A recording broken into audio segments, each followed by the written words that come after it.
We will cover 3 keys to raise your leadership cup to make you a high impact leader. We will talk about your connecting, your ability to build your attitude and what you believe, and then your personality. 3 keys to raise your cup. Since we can't cover everything, we won't cover everything in this brief time that we have.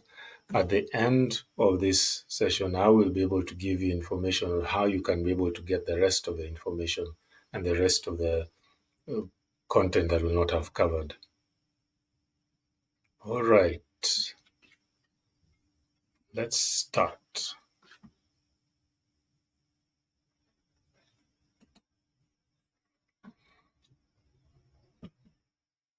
Today is one of the webinars that we have monthly.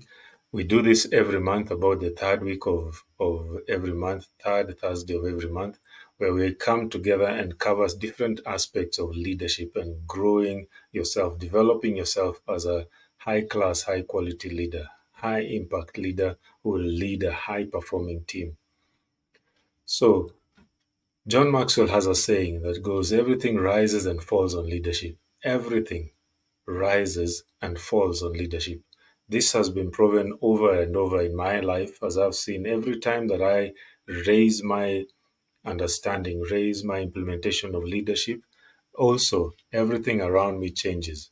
My life changes, my relationships changes, my career changes, my business changes, because everything rises and falls on leadership. I challenge you today, if you choose to raise your leadership level, you will begin to see changes in your life.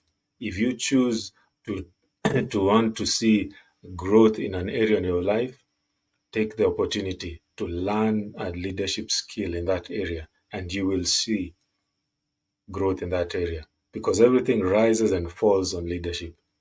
That's one of the reasons we have a tag in our organization that says leadership is a problem, leadership is a solution. If you solve leadership, if you grow leadership, then you begin to grow the solutions to the situation you're facing. Each one of us can grow as a leader. You can grow as a leader. You should be able to look ahead to where you want to go and say, I am presently Albert version 1.0. What can Albert version 2.0, Albert version 3.0, what will that look? How will that look? And be able to build that into your plan. Build that and grow into that Albert version 2.0. And as I grow, then my organization and everything around me also grows. And that is why you need to be able to grow in your leading, in the ability to lead, in the different skills. So to be able to grow as a leader, we look at, as a high impact leader, we look at 3 areas: the ability to connect, your attitude, and your personality. That is raising your cup. The cup is an acronym: connect, attitude, personality. And under each of them, we have 3 areas, 3 pillars we look at in those three. Under connect, we have influence, which talks of your ability to make people follow you. Then we have creating positive change. As a leader, you need to be able to create change. You need to be able to create an atmosphere and an environment that change happens. Third, serving people. You need to have a heart that looks to serve people, not to command, not to overlook, but to serve people. That people feel that you are on their side and you are with them. That is connecting. Then we have 3 pillars under personality, where you're able, in your personality, knowing your personality, like I started by saying, I know my personality. Knowing my personality, I know the priorities I keep. I know the disciplines I need to keep to be able to be effective in my personality, to be effective as a leader in my personality. I need to understand the personal growth plan, personal growth areas that I can be able to grow in my personality. If you do not understand those 3 about yourself, you cannot lead others, because the hardest person to lead is yourself. Then we have the 3rd pillar, the attitude. Under attitude, we have character. We have problem solver. You have a belief. Attitude is a belief that comes out as a behavior. So, what do you believe within yourself that we see as your character? We see as what you do over and over. What is it that you believe about yourself that as a leader, that you're a problem solver, that people will be able to see your behavior as a problem solver? And then what are you able to do as a visionary to capture and to be able to cast a vision? So these are the 9 areas that we cover in the 3 pillars that we have talked about: connecting, attitude, and personality. Take even a moment and just ask yourself, which of these 3, if this was a traffic light, which of these 3, what would be your red, what would be your amber or yellow or orange, and what would be your green? What would you set for yourself? Which of the 9, which of the 3 under connect would be green? Which of the 3 under personality would be green? Which of the 3 under attitude would be green? And more importantly, which one of them would you want to grow in? So let's start with connect. As I said, we won't be able to cover everything, but we'll cover at least three items, so one from each pillar. So we're looking under connect, we're looking at influence. What is influence? Influence is a definition of leadership. Influence is a definition of leadership. One of the things John Maxwell is also known for saying is that leadership is influence, nothing more, nothing less. Influence, influence, influence. Leadership is influence, nothing more, nothing less. Your ability to make people walk and follow you. Your ability to make people to want to do what you have asked, or want them to do it like it is them who are doing it for their benefit, for their delight. That is influence. I have a question for you. The question under influence is this: do I have the permission to lead? Do I have the permission to lead? Have these people given me the permission to lead? Not just that I have a position, but do I have a permission from them to lead? Can I lead them? Will they allow me to lead them? So there are 5 levels of leadership, or put it more correctly based on what we are doing in influence, 5 levels of influence.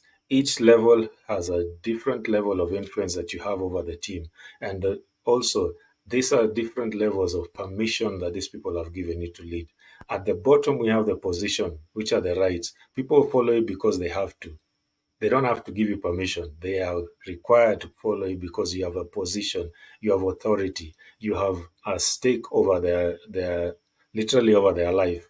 So they follow you because you have a position. The moment you lose that position or that authority, then they do not have, since they have not given you any permission to lead them, then you're no longer considered a leader over them. Second step, permission, where this is the first point where you begin to have influence over people, because here they follow you because they want to. They have given you the permission to lead them. They want you to lead them because you've developed relationship with them.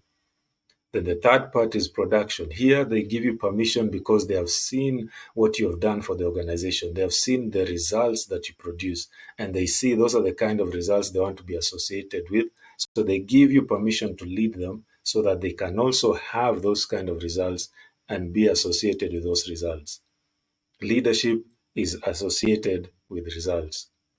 Then the fourth step is reproduction. This is where they give you permission because they see what you've done in their life for them. They see what you can do for them, and they now give you permission because you are able to do, and you have proven that you're able to do something in their life. And the fifth and the pinnacle is respect, where they give you the permission because of who you are and what you represent. They see you and they believe you can do it. So the key points for influence are, first of all, everyone influences someone. There's no such thing as zero or no leadership skill. You have influence over someone. You have influence over someone. Even the least outgoing person has influence over several people. We do not know. Secondly, we don't always know who or how much we influence. We don't know. So you don't hold back your influence. You don't hold back your ability to require people to respond to you because you don't know who or how much you influence. And thirdly, third key point is the best investment in tomorrow is to develop influence today. Because tomorrow you will be put in a situation where you are an influence in someone's life. At that point, when you're given that role, you're given that position, you're given that promotion to a new role, that point is too late to start building influence because at that point they'll only see the the letter, the position you have. But if you start building relationship, building ability with people around you, relationship around you, that they give you permission even when you are not the one in charge, then when you become in charge, you already have influence. So we have an assessment that you can take, which enables you to be able to answer the question: Are you a great leader, a good leader, an emerging leader, or a potential leader? We all start somewhere. We all start the potential leader. We all grow to become an emerging leader in an organization, and then we become a good leader, and then a great leader. The greatest challenge is when you think you're a great leader, yet you're a potential leader. Or you think you're a good leader and yet you're a great leader. Or you think you're a potential leader who does not have any influence, yet there are many people who see certain things about you that make you a good leader. You probably even have demoted yourself to where you think you're not a leader, yet you are a good leader. Taking the assessment helps you to understand what level you're in. What level of influence do you have? What permission do you have in people's life that they have raised you or given you the opportunity? Then you're able to know what next, what can you do to grow in your influence. So, a question for you to answer: Who are the 5 people you influence in your personal life and in your business or career? Can you be able to list 5 people you influence in your personal life and business career? And in the chat, I'd like you to put in what one thing have you I mentioned that you know you need to change. Let me check and see. Interact with me. As you say, this is an interactive session. It's more like a workshop than a training or a teaching. What one thing have I mentioned that you know you need to change? A few seconds to do that. One thing you have mentioned that you know you need to change.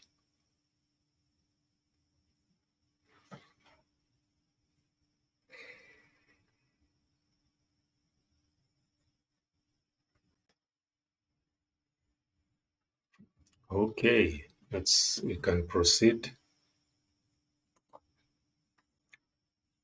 As we mentioned, we have 3 pillars: connect, attitude, personality, raising your cap so that you can be a high impact leader. Connect, attitude, personality. So far, we have handled connect and we have looked at influence. Under connect, we have influence, creating positive change, and serving people. We have looked at influence. Now we want to go into personality. Personality has priorities, self discipline, and personal growth. And today we're looking at personality with regards to your priorities. Your priorities. Priorities are the key to leadership. Priorities are key to leadership. Why are they key to leadership? Because priorities show your value. They show what you value, what you as a person, what you value. The question for priorities, the question that arises for priorities that would show you is the question: how focused are you on your priorities? Today, how focused are you on your priorities? If you look at your list of priorities, how focused are you on your priorities? Would you give yourself a 10? Would you give yourself a 5? On a scale of 1 to 10, would you give yourself a 2? How focused are you on your priorities? Because priorities help you to understand that working smarter has a higher return than working harder. This does not mean you don't work hard. It just means that you are able to select which areas you are most suited to handle and then work hard at those. Not work hard at everything, but choose the ones that are most suited for you and work hard at those specific ones. because you can't have it all. You can't do everything. And if you don't have priorities, you'll find that the good is always the enemy of the best. You are called and built as a leader to offer the best. And every time you seek to offer the best, the thing that will come in your way is good. And then proactivity beats reactive. You have to be several steps ahead, working to always be several steps ahead. When you set priorities, like you set priorities for your day, for your week, for your month, for your year, you're able to take steps ahead and plan. But if you do not have priorities, every time you will have a list that you're trying to achieve, but because you don't have a listing, you're having to react to several things that come your way. And then the important needs to take precedence over urgent. If you do not have a priority list, you'll always be working on the urgent. One of the tools that we use is a matrix of importance versus urgency. And here you're able to find with that matrix, if you get to work with that matrix, is one of the things we use in our coaching on this topic. You're able to find the items that you have put, your tasks that are high important, high urgent. Those are the ones you tackle first. Then high importance and low urgency, you set a deadline and handle them before the high deadline comes. You plan for them. Low importance, high urgency, you delegate. Low importance, low urgency, you either delegate or delete them. If you do not have this focus where you have a matrix of importance versus urgency, you'll find that you have 4 buckets of items that you're working on every day. But when you implement this matrix, you find that out of 4 buckets, you're only needing to implement 2. You will be implementing 2. That gives you more focus. You're able to even do what is referred to as the Pareto principle, where we say 20% of your input gives you 80% of production. So if you have a list of 10 items, the top 2 will give you 80% of production, and then the rest of the 8 will give you 20%. And to do this, you need to be able to see your list and look at the results. Remember, leadership is about results. Look at the production. When you set your list, look at your production. Then be able to look at the things that gives you 80% production. That should be number 1 or number 2 on your list. Don't go the other way. Don't determine, look at your list of 10 items and choose for yourself which one should be the top 2, which should be the bottom 8. No, look at the production that those tasks have the potential to give. If it gives you a potential of 80%, that should be your number 1, number 2 priorities. And that way you can be able to build a list you can grow with. The question for priority that I want you to think about is, what is keeping you from having 20% margin in your calendar? Because that 20% margin in your calendar means you're free to be able to build yourself. And when you build yourself as a leader, you build the organization. Don't just have a priority list for your organization or your work you're doing, but a priority list for yourself. Look at your calendar. Okay, this first begins by taking the assumption that you have a calendar that you use. If you look at your calendar for this week, if you look at your calendar for this month, this week, or even for today, where is your 20% margin? Every day, every week, where is your 20% margin? If it's not there, begin to work on it. And the question for, again, in the chat, as we transition to the next, what one thing have I mentioned that you know you need to change? What one thing have I mentioned that you know you need to change? Again, we go to the chat, just put in, what one thing have I mentioned that you know you need to change?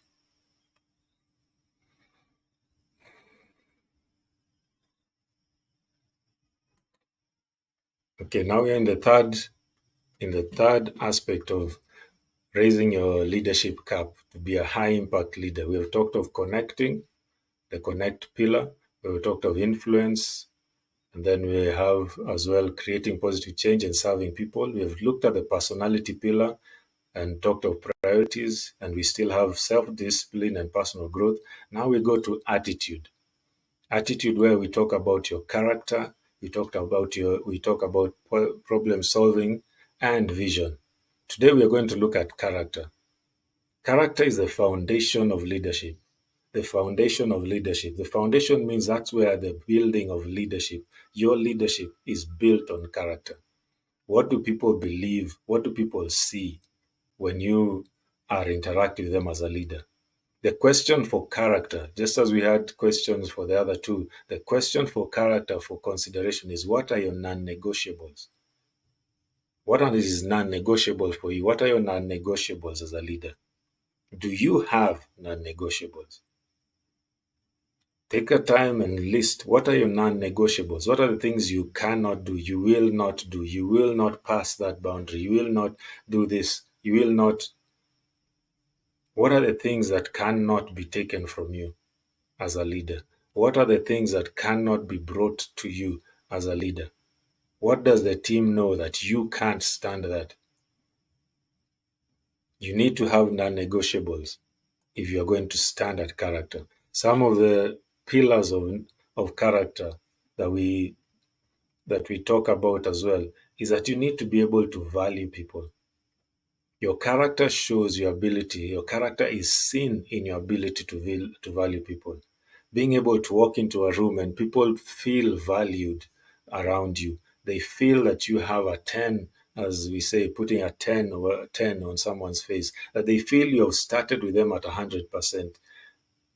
This is counter to what we are used to, because we are used to an education or a grading system where it's out of 100%, but you have, the moment you get your paper, you start at 0 and work towards 100. Valuing people is the other way around. Valuing people is that when you start with me, or I start with you, you start at 100%, and then you are the one who has to work your way down. But I will always keep you at 100%, because when I keep you at 100%, I value you. And then self-leadership. How much of yourself are you building? As we say in aviation, when you're taking a flight, they give you the instruction, in case there's an emergency and the oxygen mask comes, it says, put the oxygen mask on yourself first, then you help someone else. Self-leadership. How are you leading yourself? What values do you have? You need to be able to embrace good values even as you lead yourself. How do you lead yourself? How do you train yourself? How do you keep yourself alive and vibrant in whatever you do? Embrace good values. Your values. Do you have core values, not just for the organization? Does Albert, as an individual, have core values that he lives by? These are the things that I live and do. These are the things that I believe. Because when you believe, then that becomes the attitude that people see. I have to have core values around my life, and not just written down as integrity, family, loyalty. No, break it into write it down in a way that specifies the behavior that value speaks of. If it's integrity, what is integrity? What is the breakdown, the behavior that we will see, the behavior that you will see about me when I say I'm a man of integrity? What does that mean? What's the behavior you will see? Then you will live by core values. The key points on attitude is that good character builds trust. Successful leaders have authenticity, self-management, humility, courage. These are the things they believe and they bring out. These are the things they believe and they bring out in their character, and it is seen in their attitude. Character requires you to become bigger on the inside so that it becomes obvious.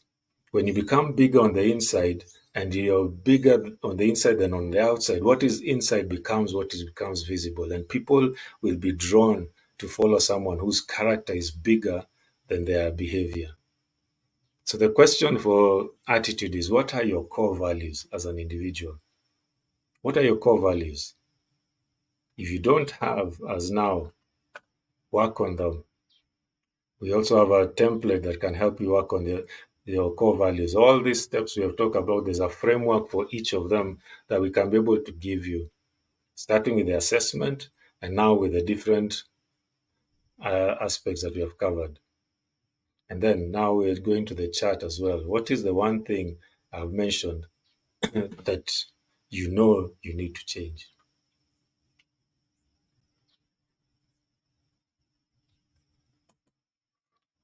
So, as we finish, developing yourself as a leader is not easy. It's easier for us to tell others what to do and how they can be better than it is for us to take our own advice. Developing yourself as a leader is not easy. The hardest person to lead is yourself. The hardest person to change is yourself. It is easier for us to take others to tell people others what to do and how they can get better than it is for us to take our own advice. So if that is the truth, then it means that we need to be able to come together and find a solution for you. Find a solution that will help you to develop. And where do we go from here? I invite you to take a three-step action plan. A three-step action plan. First, take an assessment. The assessment that I've talked about in the first session, in the first part of the session. Let me know. I can send it to you. Just send me a message on LinkedIn or even on email or whatever platform you'd find me on. Just send me a message and I'll be able to send you the assessment, the link to your assessment, so that you can do the assessment and know whether you're a potential leader, an emerging leader, a good leader, or a great leader. Then book a 10-minute call with us. Let me be able to have a chat with you and let's see if this is fit for you. This will not work for everyone. This will not work for everyone. There are different people at different stages of leading that we can help. But there are certain areas that we will focus on that will be able to get you from good to great.